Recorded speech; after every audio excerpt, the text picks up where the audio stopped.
Hi everyone! Welcome to the Crafty Corner. I'm Audra Monk, the Crafty Yogi, and today I'm sharing a quick tip on basic embossing. So there's a few tools you need. You need some Versamark ink. You need some Stampin' Emboss powder. If you have one, an embossing buddy helps out, and then you need a heat tool. All right, so let's get started. So first I'm going to take my embossing buddy and I'm going to just wipe it gently across my card. That helps prevent the ink and the powder from going where you don't want it to. All right, so that's done. Next, open up your Versamark ink. Today I'm using the Delicate Details stamp from the Celebration. It's this beautiful lace and you're going to see it makes great things. So I'm going to ink it up, and then I like to close this ink pad so I don't accidentally get powder or something in it.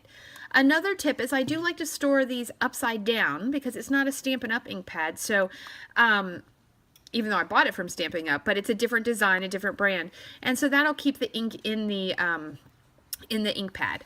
All right, so move that out of the way. We're going to stamp this lace one time across the top. And so I might line it up on my grid paper, get in there pretty well. You know, it may not come out perfect, which I don't think it did. I'm going to give it a couple little seconds here and then take it off. Perfect. All right. So you see that the ink, especially using crumb cake, you can tell the difference in the color. All right, next, pull in something to put your powder in. You can just use a piece of paper. I have a tray and a piece of paper. I'm using white. So I hold my paper in one hand and my powder in the other, and I'm just gonna shake this all on here. And if it glops out a little bit like it did there, that's okay.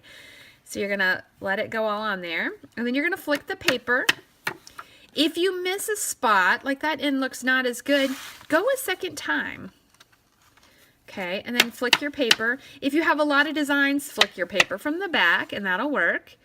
Okay, that looks pretty good. And then I just bring in my container and I dump it in. I'm working on, maybe I'm going to change this up, but for right now this is working for me, and it's pretty basic and very inexpensive. Piece of paper and a little tray. Okay, so take that out of the way. Next, you're going to hold on to this.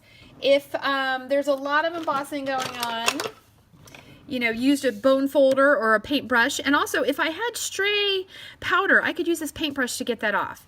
All right, my heat tool is warm because I've already done a little bit, but you're going to turn it on all the way, and then you're going to hold it steady. That's what I learned from my upline. She used to say, from Robin, she used to say, it's not a blow dryer. So then I'm going to emboss. See how it started to turn white? I hope you could see that. And I'm just going to slowly take this down my cardstock, and as the powder heats up, it's going to melt and get a little shiny and turn the color. I'm going to go all the way down, and I think I got it all. Every once in a while you realize you missed a spot, so just come on back and then turn that off. And there you go. There is my heat embossed lace. Isn't that pretty? So now I'll show you the card that we're going to make in my class in a week or so with that. Isn't that pretty? It looks like real lace. So we're going to make this pretty card in class, but there we go. That's some basic embossing. Thank you for joining me. Stay crafty.